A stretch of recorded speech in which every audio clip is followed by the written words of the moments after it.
I think the staffing is the most important thing. I think that's what separates us from those students who live off campus, that we have the resident assistants, we have professional staff who live in the buildings, we have in most cases 24-hour desks, we have security patrols that walk through the building in the evenings.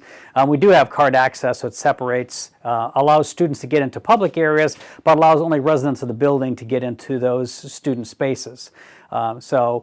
But we also have other things like registration for our guests. It's another way that we make sure that we're secure.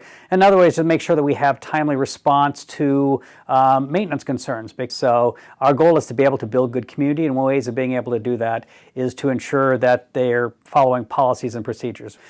Generally, depending on what the violation is, we will have staff that will respond to it.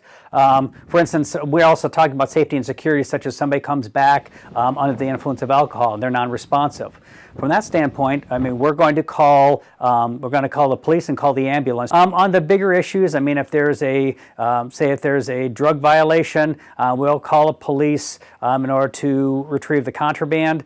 If there's smoking cigarettes, we're going to handle it. If there's going to be alcohol, we're going to handle it through duty.